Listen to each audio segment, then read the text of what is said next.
Pilipinas. Kaya kung puso natin iulog ang lahat ng ito sa Diyos na may pagtitiwala. Tumayo po tayo na lahat.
Ibinuhos mo sa amin ang bagong ilaw ng iyong nagkatawang taong salita. Ipagkaloob ang ilaw na ito na binigkis sa aming mga puso upang lumiwanag sa aming mga buhay sa pamamagitan ni Jesucristo na ating Panginoon na nabubuhay at nakaharing kasama sa pagkakaisa ng Banal na Espiritu, Isang Diyos, ngayon at magpakailanman. Amen. Maupo po tayo. Ang unang pagbasa ay mula sa aklat ng Propeta Isaias. Ito ay tungkol sa isang parusa sa pagmamatigas. Pakinggan natin ang salita ng Diyos. Pagbasa mula sa aklat ni Propeta Isaias. Aking sasaysayin ang pag-ibig ni Yahweh na hindi nagmamayo. Pupurihin ko siya sa lahat ng bagay na kanyang ginawa para sa atin. Tunay na kanyang pinagpala ang bayang Israel dahil sa kahabagan niya ang wagas na pag-ibig. Sinabi ni Yahweh, sila ang bayan ko na aking hinihan, kaya hindi nila ako pagtataksilan. Iniligtas niya sila sa kapahamakan at kahirapan. Hindi isang anghel kung hindi si Yahweh mismo ang nagligtas sa kanila. Iniligtas sila dahil sa pag-ibig niya habang na sa simula pa ay kanya lang ipinakita. Ang salita ng Panginoon. Thank you.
Maupo po tayo.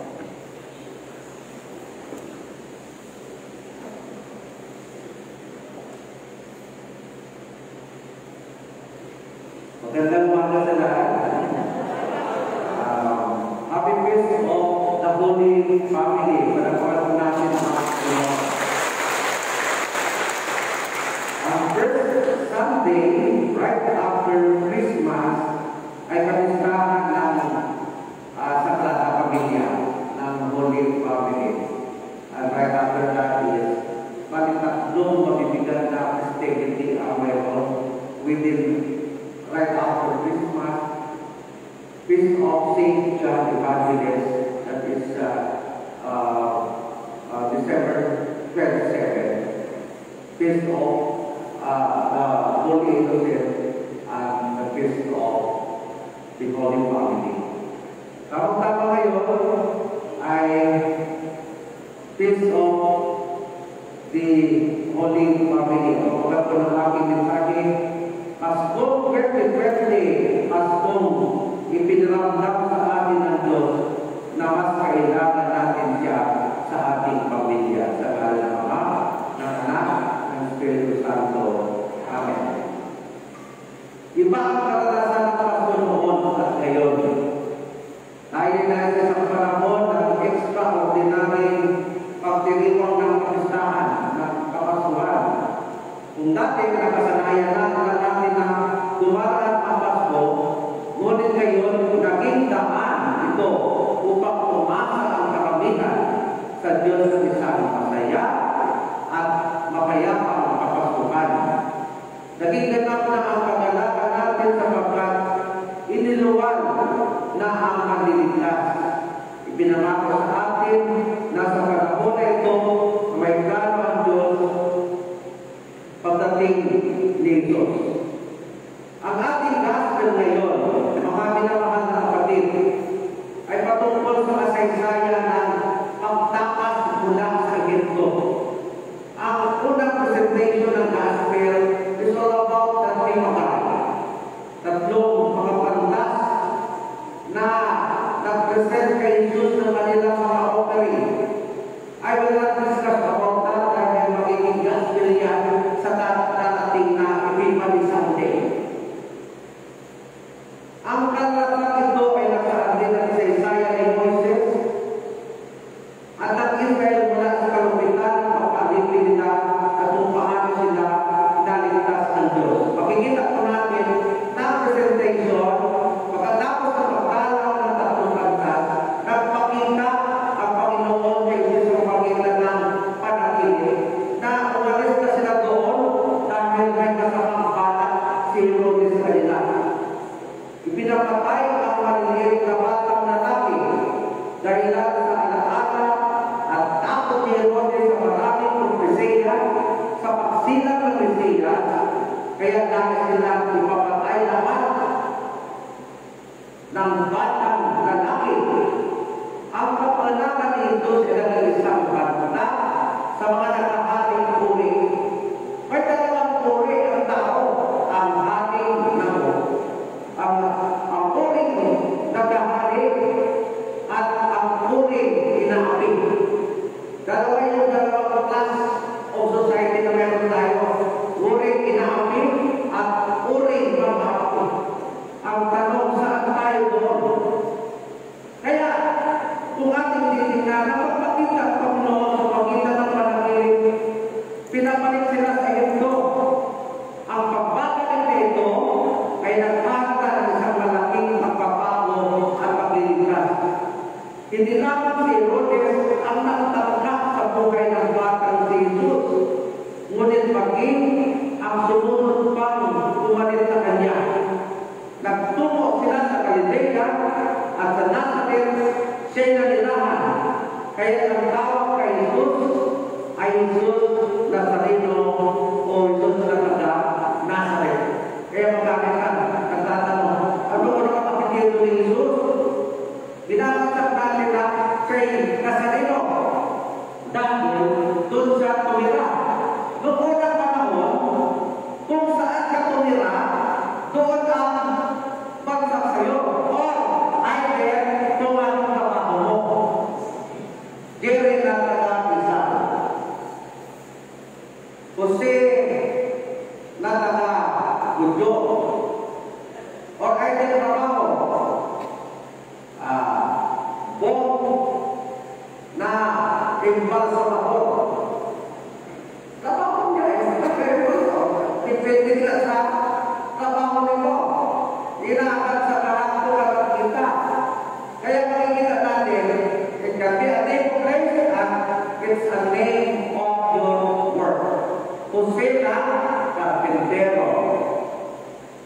Daniel o Joseph the Worker.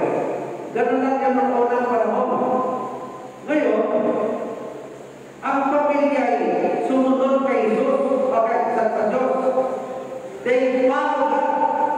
At dahil na, makikita natin bakit kay Jose nagpakita at hindi kay Maria. Makikita natin na isang patriarchal society, isang lipunan na mahalaga ang role ng lalaki. At ang role ng lalaki ito ay dahil ang kanyang pamilya sa isang magandang kinabukasan.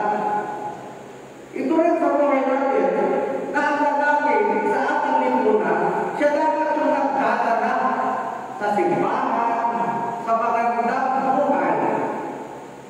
Ngayon, equal kayo ang babae at lalaki sa usapin ng mga trabaho, pero malaki pa rin ang tungkulin ng lalaki sa usaping pamilya. Amen? Kapag kapratay ka ng siling ng kasing makatana, walang rason sa mga anak para hindi magsimba. Kaya, masalamat din natin ng araw kung ingat mga tatay na nagsimba natin. Palakpakan natin sila. Oo. Dahil kanina, ito yung ginaanan ng Panginoon. Kaya kasalanan, sinasabi ko, ikaw lalaki ang unang pari ng tahanan.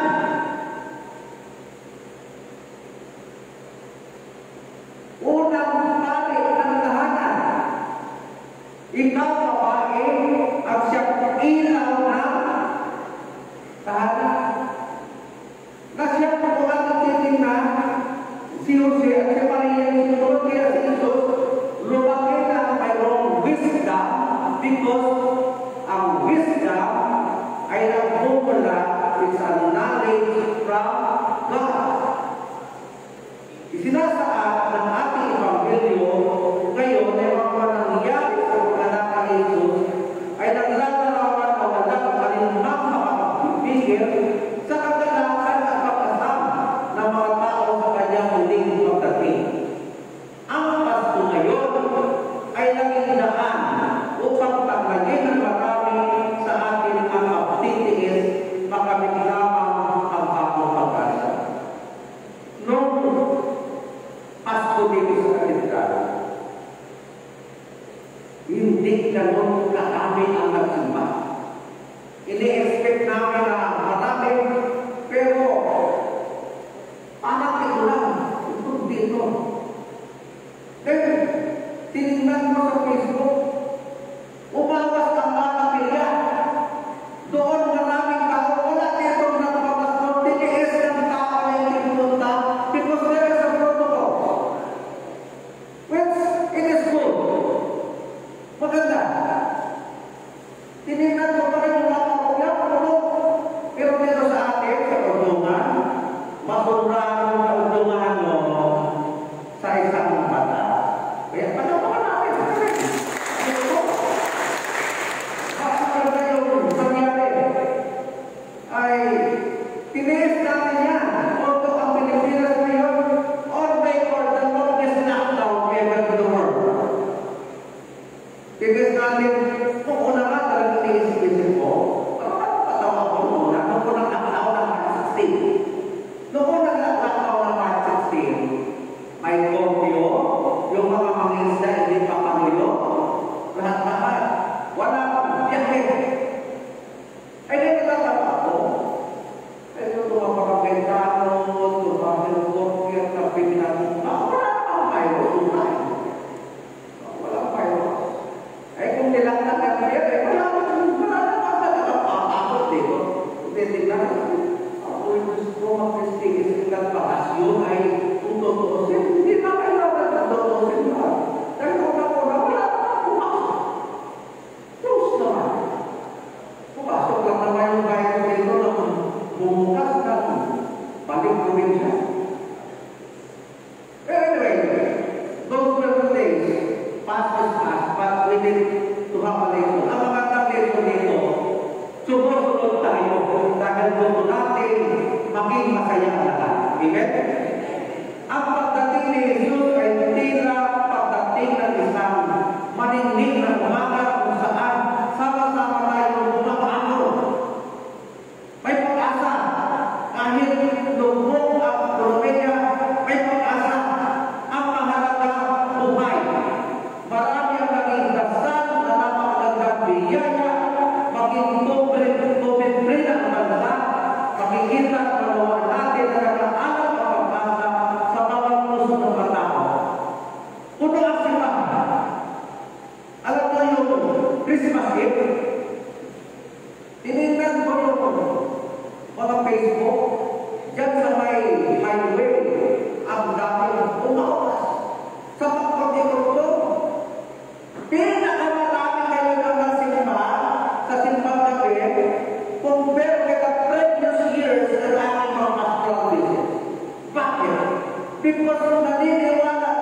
Hindi imposible ang lahat ng bagay in the name of God. Kung ang Diyos ay nagpagaling mo na yung pero sa Old Testament ay 10 salot na ba eh. Ito isang salot lang yan. Pero kaya ng Panginoon. Ano sabi sa Hebrews 13:8? Jesus Christ is the same yesterday, today, and forever. Kung muna nagpapagaling, kung muna na kaya niya magpatigil ng mga ulos at malakas na bagyo, still, we have the same God. The same God at ang powerful God na pwede magpawin ng lahat. Taon na naging matingkad ang pagpapakalingan, hindi lamang sa tuwing Pasko. Kahapon, nagsusunod ako ng YouTube. May nakita ako isang episode na mayroon isang mag-ama. Mag-ama na paun sa utang. Walang pakain. Walang pamigatan sa kanyang anak. Yung mag-ama ay nagbenta ng Christmas tree. Pero, malapit lang ang New Year's Eve. Nagpapakaupaw sila, Christmas tree. Walang nabili. Inover pa kanya, nagalat sa kanya, I don't want this Christmas tree because para sa akin, Christmas is meaningless. Walang halaga. Itong ama na sumiyak na, tinitingnan ng anak. Sabi niya, my New Year's Eve na, Christmas Eve na, malapit na mag-midnight. Right after midnight, bigay ko yung kaning Christmas tree. Pero wala na itong meaning sa kanila. Sabi, susuko na sila, sabi ng anak, no dad. May pag-asa pa tayo. Ibigay natin yung Christmas tree. So what? Ibibigay mo ang Christmas tree? Maya-maya, binuksan yung penda nung anak. At yung picture ng nanay niya, na namatay. Sabi remember mama? Ang sabi nito, Christmas is not all about receiving, but it's all about giving. Nagbigay. Tumatok sila. Pagkatok nila, ang katanda nila yung mag-asawa nagluluto. Tapos yung asawa naka-sumbelo ng tuhalin na doon. Sabi, Merry Christmas. Sabi, what? Hindi na kami nagsiselebrate ng Christmas. Para sa amin, walang meaning ang Christmas because look, my wife suffering in cancer. Pero sabi ko, I will give it to you free. So, oh my God, ibinalik mo sa amin ang kahulugan ng Pasko. Masaya sa lang nakaiyak ng mag-asawa. Tapos sabi, umalis sila. May Christmas tree pa. Punta na sila sa isang bahay. At yung bahay nakita niya kay isang matandang babae na nagsususi ng parang sweater. Nagsususi, nagagawa. Sabi niya, Merry Christmas. Sabi, no. Para sa akin wala ang meaning. Kasi, ano yung ginagawa ko? Hindi para sa akin anak. Katong inaanak niya kayo, pagpalagapin na namatay. Ay yan, may traditionally, ito manamita. Kaya ay, asa niya sila na parang kayo pa rin yung meaning. Kaya yung pumunta sila sa isang, nakita niya yung nagtanggi ng kanyang Christmas tree sa kotse. Binigay niya, I will give it to you. Maya-maya ay sabi niya, ready? Maya-maya, tinagda. Pag-uwi nila, masarap na kaya sila, pero nakukuha pa rin yung takay. Dahil pagbukas niya ng ulit, wala silang pagkain. Sabi, tama, nabigay na tayo, wala naman tayo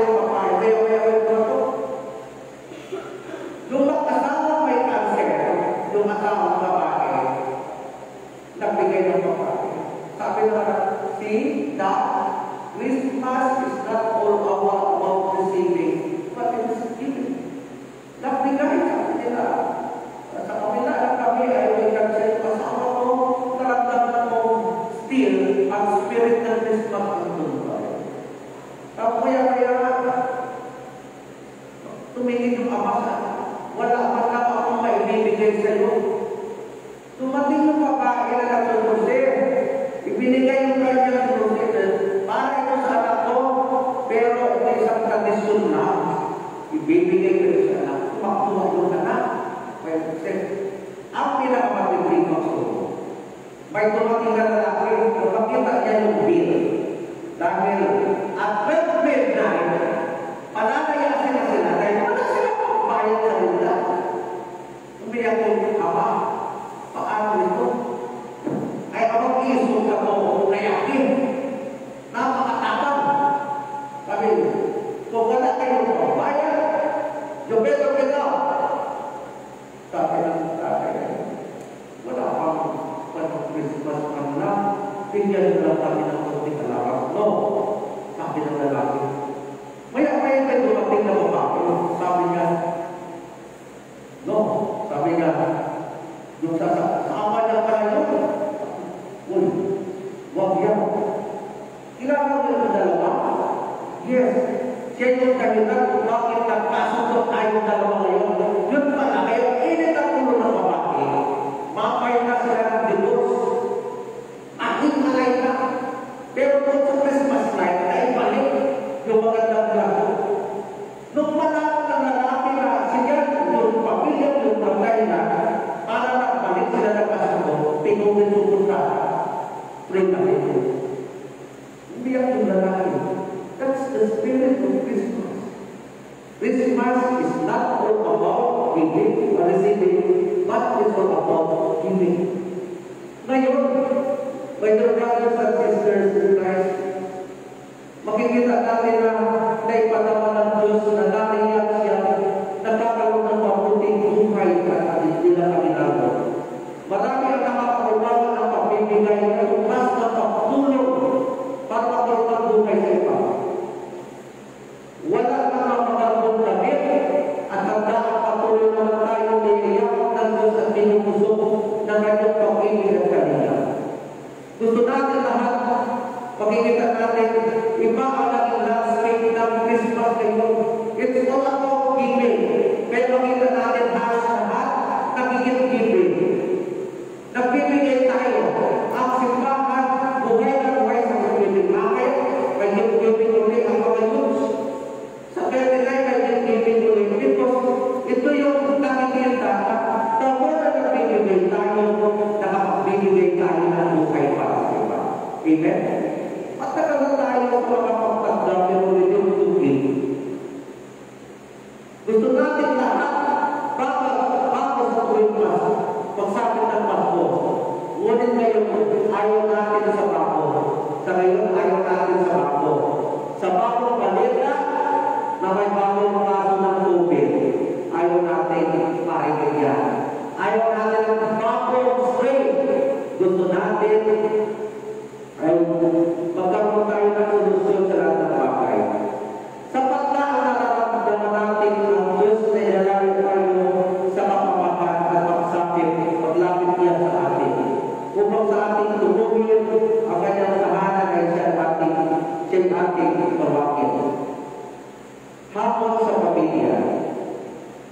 Masarap tingnan na ang pamilya ay sama-sama. Nag-share ng blessing. Kahapon na tumakot ako na po si Dr. Romadero. Nag-ikot siya para makita. Kaganda. Kung may mag-update ito, ma-replicate ito ng iba, mag-ikot tayo for others. Kasi kung tinghanin na tao, let's go out and give it to some others. So, pagkapag-anak natin, shower and share your blessing. Shower and share your blessing. And be grateful always. Tapos kayo naman nakakatanggap, pasalamat tayo sa mga ginamit ng Panginoon. Magigitin natin ang positivity at bagong pag-asa. Lalo ngayong 2021, positibo pa rin tayo na may magagawa ako. Masarap na ang pamilya ay sama-sama, naglilingkod, nagbibigay, at umaasa ng dalangin sa Panginoon. Happy Feast of Holy Family. In the name of the Father, the Son, and the Holy Spirit. Tumayo po tayo.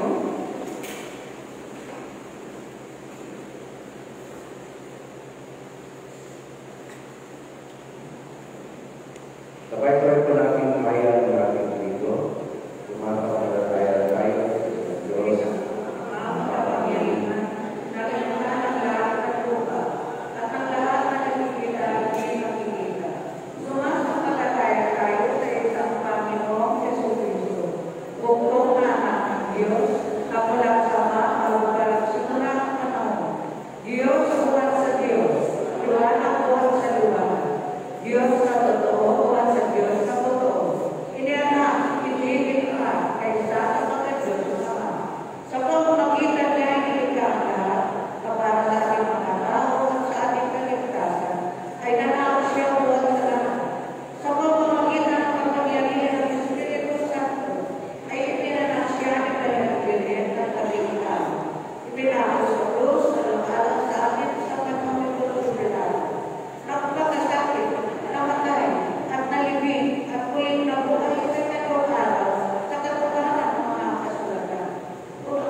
Manalangin tayo para sa buong Iglesia ni Jesucristo, para sa lahat ng tao ayon sa kanilang pangangailangan. Makapangyarihan at walang ng Diyos, itinulong sa amin sa pamamagitan ng iyong banal na salita, na kami manalangin at magpasalamat para sa lahat ng tao. Isinasamo namin ngayon sa iyo at tanggapin mo ang aming mga panalangin na iniaalay namin sa iyo, mga Diyos na pamahalan.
kongregasyon ito. Tingin at tagapinawa nila ang iyong banal na salita na may kababaang loob at masunuring puso at paglingkuran ka ng matapat sa lahat ng araw ng kanilang buhay. Isinasamo namin, Panginoon, sa iyong kagandahang loob na bigyan lakas at tulungan ang lahat na nasa ligalig, kalungkutan, pangangailangan, may sakit o kapansanan lalo-lalo na kina Eve, Edgar, Analog at Karen Caderas, Lily Tansyoko at Casita Camila. Inaalala namin sa iyong harapan ang iyong mga lingkod na sumakabilang buhay na sumasampalataya kay Kristo, lalong-lalo na sa death anniversary ni Riza Angelique Perez. Isinasama namin igagawa sa kanila ang patuloy na pagyago sa pag-ibig at pag-iingkod sa iyo. Pinupuri rin namin ang iyong banal na pangalan para sa lahat ng iyong santo. Bigyan mo kami ng biyaya upang makasunod sa kanilang mabubuting halimbawa at kami kasama nila yung makarating nawa sa iyong banal na kaharian. Tugunin mo ang aming panalangin, alam-alam sa kanya na kanyang buhay, upang mabigan para sa amin. Siya na yung anak at aming tagapagligtas sa Yesu Kristo. Amen. Tumayo po tayo. Mga kapatid, ang katawan ni Kristo, pamagitan ng isang Espiritu, tayo nagkakaroon ng isang katawan, tayo binigyan.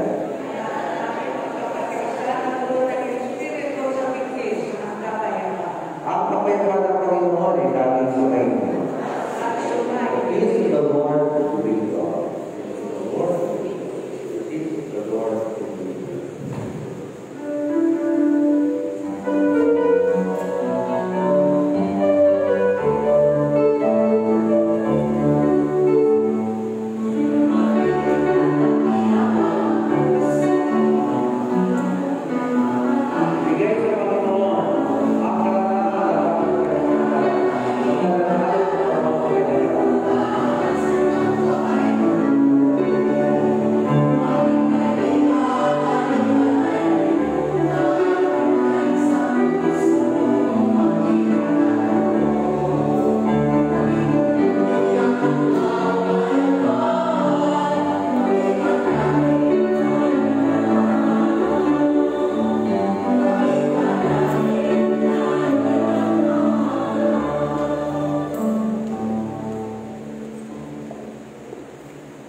Kami ay mga pangambakang lingkod ay nag-aalay sa sagitan ng aming pagdanawa ng Lord sa lahat ng iyong kawan. Wala kang Diyos, pinatuto mo ang bukil, at malalagay ginawa namin ang tinapay nito.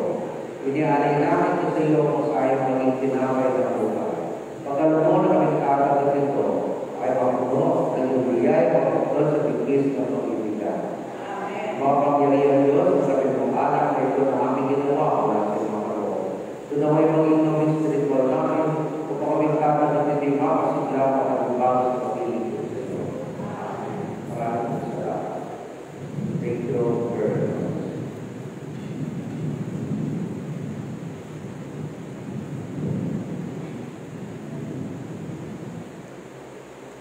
Ang ating panalangin ay umuusok natin ni Angelo bilang isang pagkasalamat ng ating sponsors ngayon, ang Barangay Liwanag.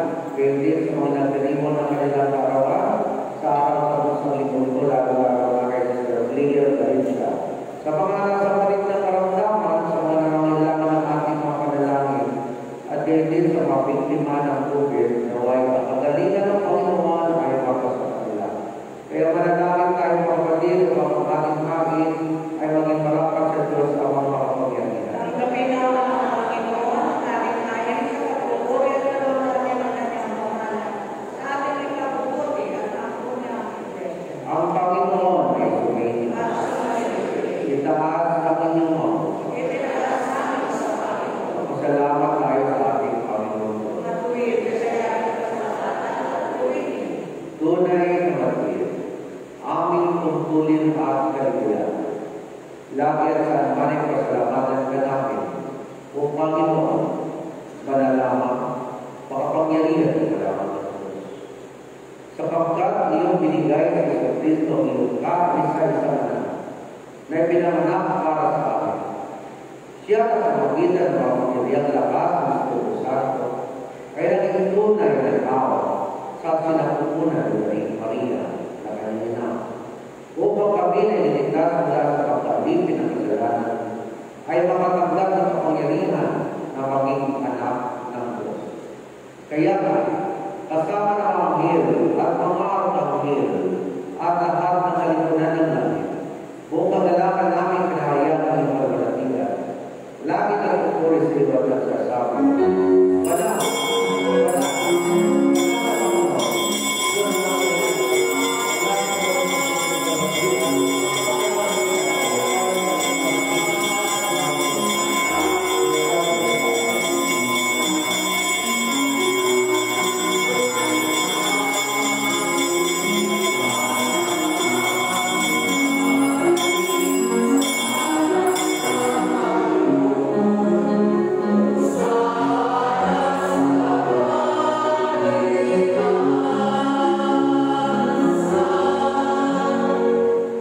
Lahat ng kaluwalhatian ay sa iyo, Diyos, na makapangyarihan. Amang makalaki ng dahil sa iyong pag-ibig at kawan ay pinagkaroon mo ng iyong bugtong na anak na si Jesucristo na maging tao na tulad namin at danasin niya ang mamatay sa krus para sa aking katusan. Doon ay kanyang ginawa sa pamamagitan ng isang pag-alay ng kanyang sarili ang isang buwan nilang nahagin para sa buong sanlibutan. At kanyang itinatak at inuutos sa atin na ipagpatuloy sa pagpunita sa kanyang mahalagang kamatayan at kain hanggang sa huli niya pagdating. Sapagkat ng labing siya'y ikagkano, kumuha siya ng tinapay at nang siya'y magpapasalamat sa iyo. Ito'y kanyang pinapira-piraso at pinigay sa kanyang mahalaga at sinabi, Kun, kan, ito ang aking katawan na pinagkakal ko sa inyo. Gawin ito sa paglalaanan sa akin. Matapos sa hapunan ay tinuha niya ang kalis. At nang siya ay magpapasalamat sa iyo, ito'y kanyang binigay sa kanila at sinabi, Inumin kayong lahat. Sapagkat ito ang aking dugo ng bagong tipan na ibinubuhos para sa inyo at para sa marami sa kapagpapatawad ng mga kasalanan. Sa tuwing iinumin ito ay gawin sa paglalaan sa akin. Kaya natin siya rin ang ating pagkakasaya sa inyong mga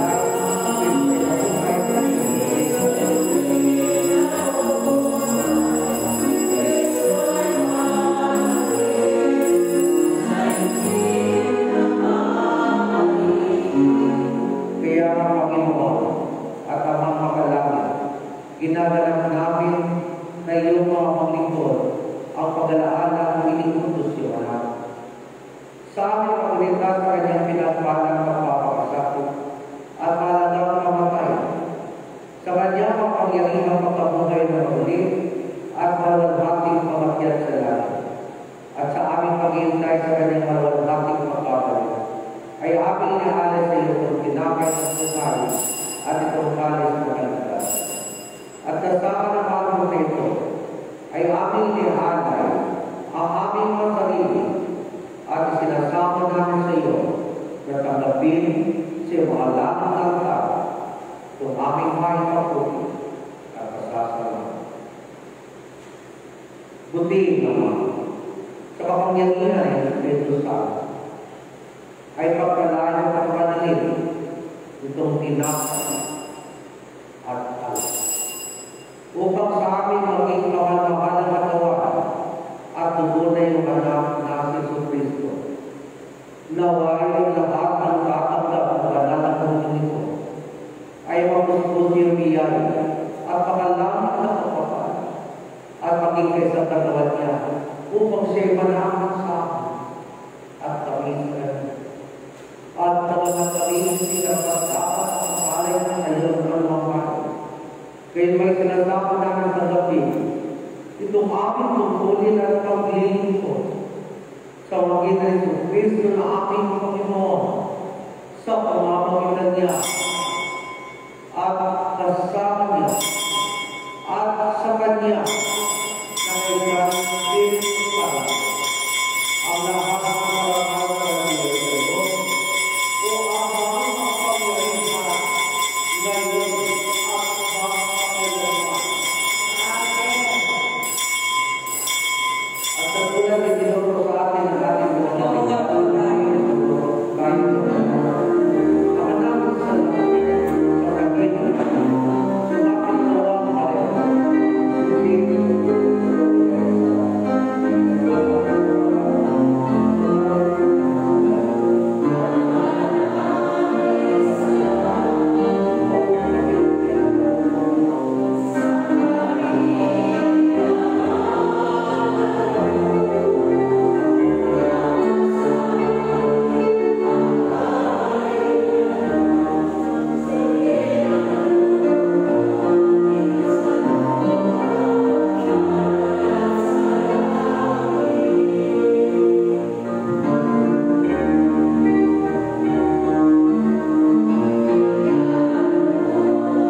na nabubuhay kadahaling kasama mo ng Espiritu Santo, isang Diyos ay magpapakinawa. Kordero ng Diyos, ikaw ang tawid sa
nagkaroon ngayon ng ating mga coordinator.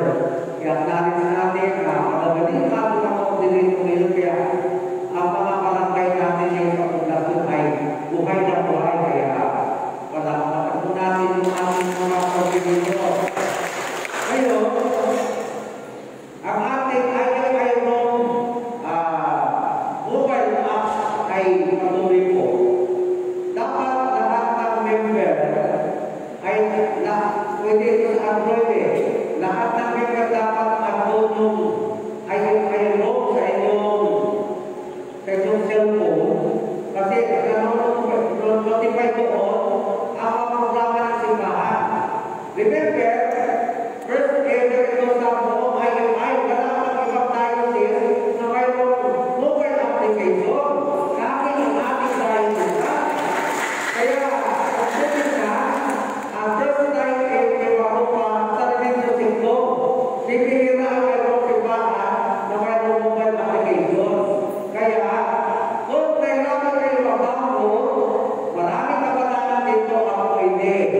Dito sa opisina natin, andyan si Brother Sunny Boy, andyan si Rendel, at may mga kabataan dyan pwede i-download kung kailangan kayo. Yung mga kabataan mismo, ang kagaling nila mag-download, kaya i-download dyan sa mobile sa App Store, sa Play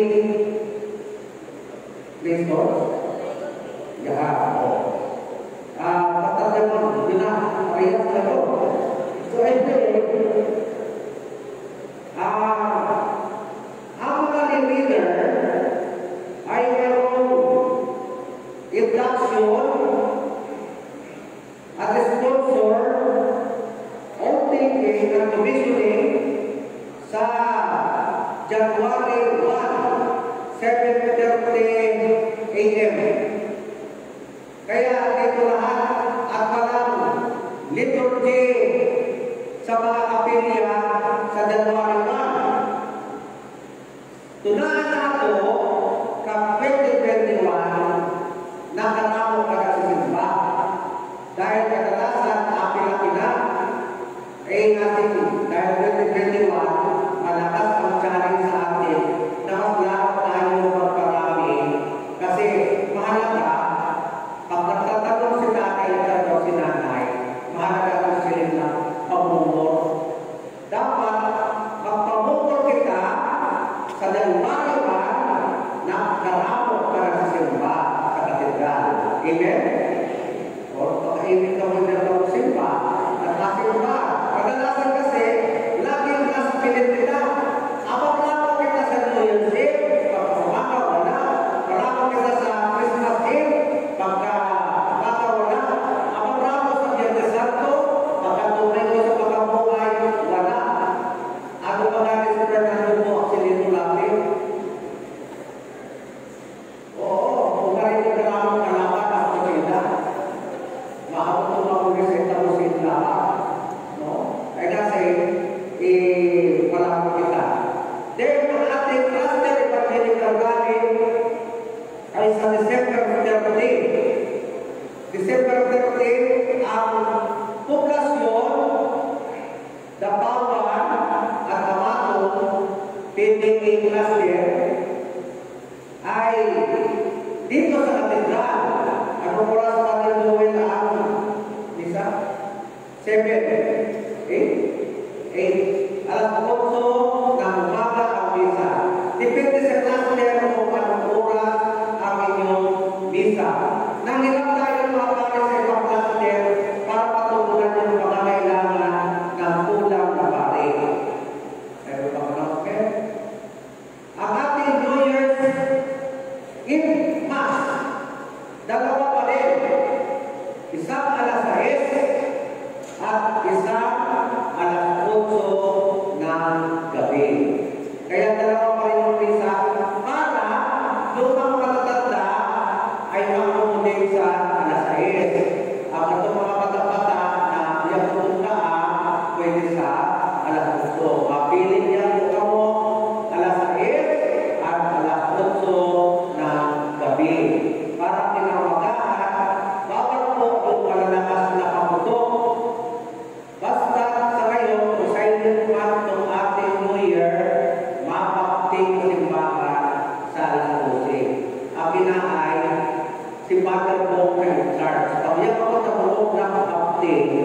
Salamat sa Simon ay si Father Mo. Siya ang aking Charles ng pag-baptist ng alas 12 tanda na kasalubungin ng isang religious na magsalubong ang 2021. Yay, New Year. Kasi it's 8:30 na. Ipulangin natin alas 8 mga kapatid kasi inag-form yun ng alas 10. Baka mahuli, matakip yung ating mga kasabihan. Ilagay natin kasi pag 8:30, ang medyo makapag-aksyon mo, matatapos yan ay 1:30 to 10 ay mabiyahin pa. Ay kayo mga beses mahapit ko na ito ka. Ay di, kung nakikita natin alas 8, okay lang natin gawin. Alas 8 dahil yan. Tama yan. Alas 8 dahil na kay Tokyo, mahirap eh. Kaya natin magpa-umilit gawin natin. Dapat isalubong at pamilya kag New Year na buong kapamilya. So, yung announcement, mo yung tatawagan na di birthday, wedding anniversary, ang sponsors na magpamakulo.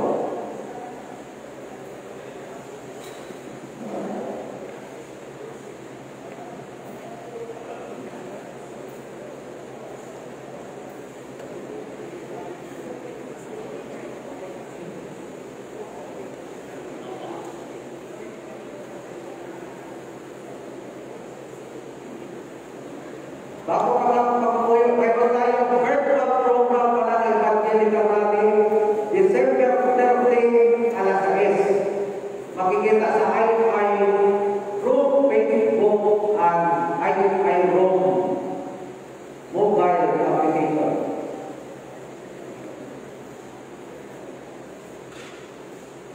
Sponsor sa likod. Okay. Wedding anniversary, dalawa. Manalangin tayo. Kakilang Diyos sa aming Ama, maraming salamat sa biyaya sa buhay ay pinagkaloob mo sa aming mga kapatiran. Salamat Panginoon sa mga sponsor sa barangay Liwanag ng Panginoon. Naway patuloy na sila ay magliwanag sa iba, patuloy na bigyan ng lakas, maraming mapapapala ang kanilang mga kapatid. Ngayon Panginoon, sa pagtatapos ng taon, narito sila at nagpapasalamat sa iyong kadakilaan. Talagang dito mga kapatid natin, nagdiriwang ang kanilang katawan. Lobin mo ang buhay nila ay maging makapalas nila. Ang panibagong pagkakataon Panginoon sa kanilang buhay ay pagkakataon maging masaya, pagkakataon maging good, pagkakataon upang pulihin at pasalamatan ka. Tulutan mo Panginoon na ang pamilya nila ay maging malakas, kahit hindi ng kanilang katawan Panginoon. Naway patuloy sila, kailan yung pagbigan ng maramdaman, sulit pagsugat na kapag kanila. Sa mga kapatid namin, nagdiliwan ng kanilang wedding anniversaries. Naway nagpinyak ng pamamahalan ng mga kanila at patuloy mo silang ingatan ng kanilang pagsasama ay maging ganap at patuloy na magtagumpay Panginoon. Ingatan mo sila sa kanilang journey upang patuloy na magpasalamat sa iyo. Kaya sa panalangin, sa pangalan ng Kristo aming Panginoon. Sa ngalan ng Ama, ng Anak, at Espiritu Santo.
Sumuot po tayo.